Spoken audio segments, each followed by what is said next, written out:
साथियों नमस्कार।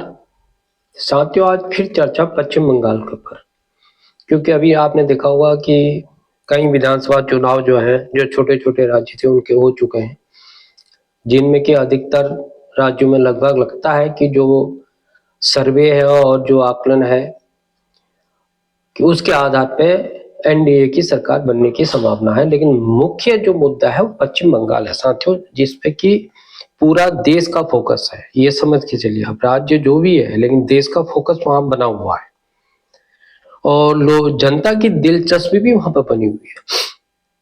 क्या ममता बनर्जी चौथी बार आएंगी, चाहे वो एन केन प्रकार है, कोई भी प्रकार से, साम दाम दंड भेद, ये राजनीति में होता है, साम दाम दंड भेद।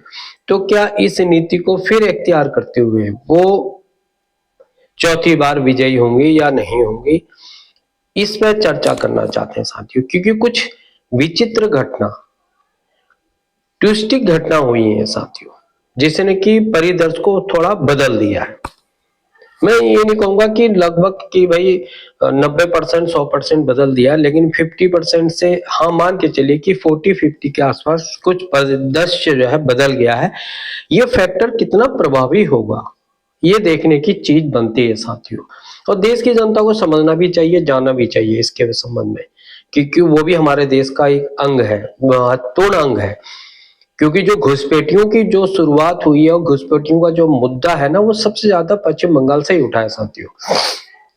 वो उसका जो मुख्य ट्विस्ट है, मुख्य मुद्दा है, वह है हुमायूं कबीर साथियों, जो कि मुर्शिदाबाद के जो है, आपने देखा होगा कि बाबरी मस्जिद का उन्होंने ऐलान किया और एक तरह से वो मुसलमानों के हीरो बन गए। हीरो, हाँ, मसीहा बन गए मुसलमानों के। और तुरंत दौड़े दौड़े जो है असुद्दीन ओवैसी जो है पहुंच के पश्चिम बंगाल और उन्होंने कहा भाई हमारी भूमिका इसमें अहम रहेगी और बिल्कुल साफ तो जो है बिल्कुल खुदा के बंदे हो। तुरंत जो है उन्होंने गठबंधन उनकी उससे कर लिया साथी, जो उनकी पार्टी नई नवेली बनाई थी। अब थोड़ा ट्विस्ट क्या आता है साथियों, ट्विस्ट ये आता है कि हुमायूं कबीर का एक वीडियो है, जो वो क्लिप है, वो वायरल हुआ है साथियों। पूरे देश जो है इसको, खास तौर पे पश्चिम बंगाल में जो है इस वीडियो ने अरफा तरफी मचा दी है साथियों। अब ये कितना सत्य है कितना असत्य है, ये तो एक मसला है, जांच का विषय है, बात की बातें हैं। लेकिन उससे जो तुरंत जो प्रभावित हो रहा है वहां की जनता जो है, जो खास तौर पे जिसे कहना चाहिए कि मुसलमानों में बिल्कुल बेचैनी छा गई है। क्यों छा गई बेचैनी, उसका मेन कारण है कि उसमें जो कहा गया है, जो उसमें शब्दकोश है, वो स्पष्ट है कि आप वीडियो क्लिप को अगर आप सुनेंगे, चैनल आजकल लगातार इसको दे रहे हैं, तो आप समझेंगे कि उसने कहा है कि स्पष्ट है कि भाई मुसलमानों को तो हम बेवकूफ बनाने का हमारा काम है, हमारा धंधा है और हम ये इस काम पे हैं और सफल भी हो चुके हैं लगभग। तो उन्होंने जो ये क्लिप है, जो हमें विशेष सूत्रों से ज्ञात हुआ है, पिछली है, मतलब ये तत्काल के नहीं है, पीछे का रिकॉर्डिंग है, लेकिन है तो सही, उनकी भावना तो है इसका संबंध में। तो अब लोग सोच रहे हैं, जो मुसलमान साथी उनके लिए कट्टर थे, जो उनके साथ सो रहे थे, बिल्कुल गले से गले लगा के चल रहे थे, वो सो रहे हैं यार कहीं हमें जो है ये मामला तो बहुत उल्टा है और ये तो बिल्कुल कट्टर जो है, जो इस प्रकार की भावना करा, तो उनको बड़ ठेस पहुंची साथियों। पहुंचने की बात भी है, क्योंकि जो मामला ही ऐसा बना है और चुनाव सामने है। अब ये सोचने की बात है कि इस पे कितना प्रभाव पड़ने वाला है, ये देखने की बात होती है साथियों। क्योंकि इस प्रकार की जो अचानक घटना हुई है ना, तो उससे नंबर एक नुकसान तो क्या हुआ कि असुद्दीन ओवैसी जो है उसने अपना पल्ला झाड़ लिया। उन्होंने कहा भैया ये गठबंधन तो जो गया सड़क पे।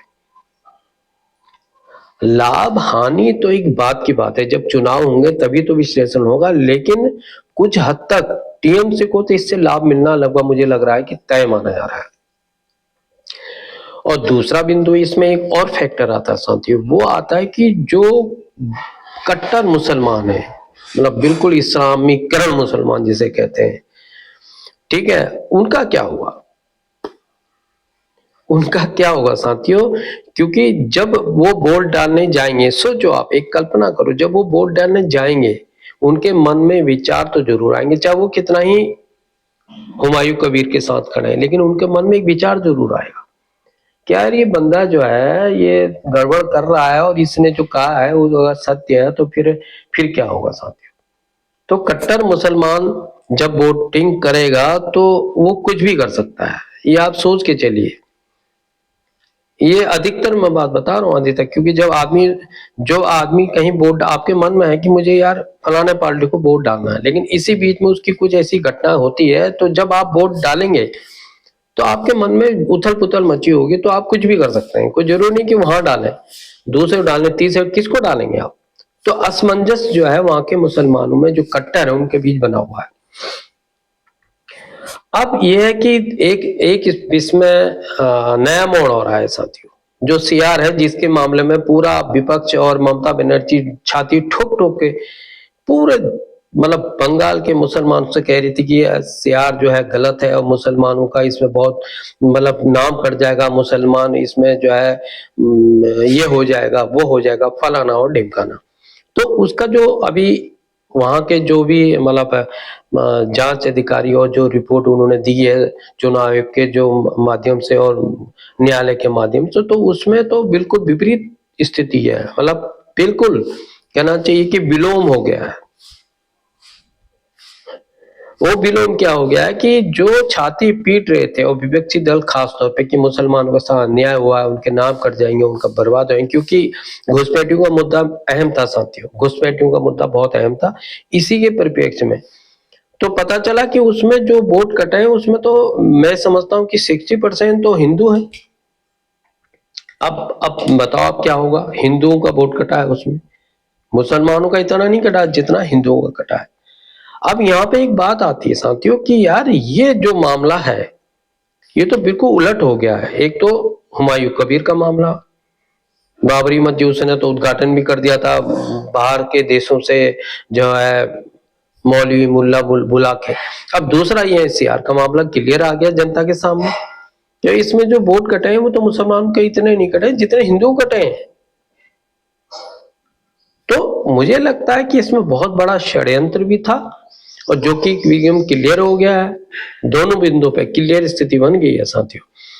अब मतदाता इसमें सोच विचार के वोट डालने की तैयारी कर रहा है, लेकिन चूंकि अब केंद्रीय बल, मैं समझता हूं कि अभी तक के इतिहास में पश्चिम बंगाल के अंदर जो केंद्रीय बल है वो सबसे ज्यादा कंपनियां इसमें लगी हुई है समझिए, चप्पे चप्पे पे जो है केंद्र सरकार की पुलिस लगी हुई है।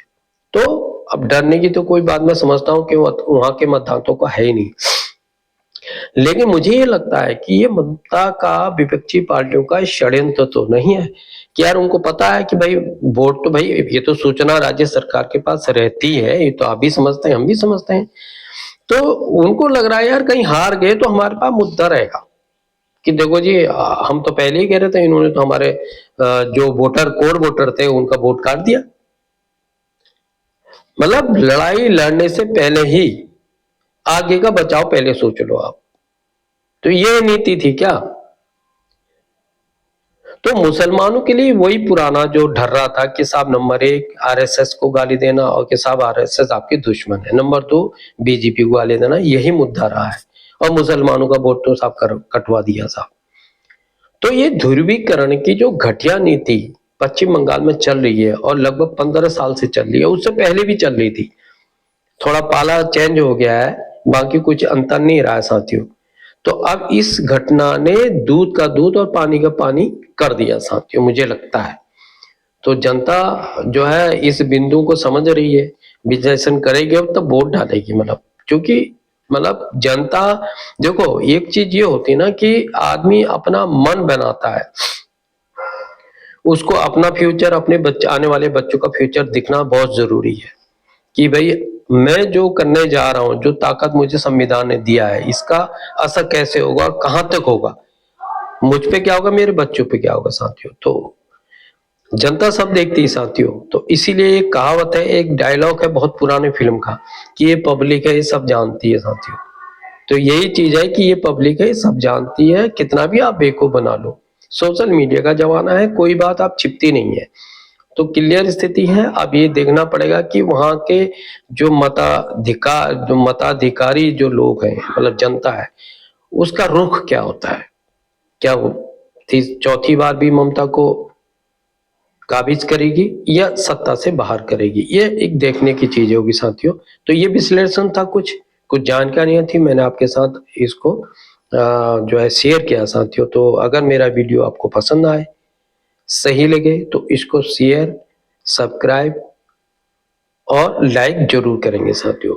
इसी के साथ मैं आज का वीडियो यहीं पे समाप्त करता हूँ। जय हिंद, जय भारत साथियों, वंदे मातरम, भारत माता की साथियों, जय साथियों।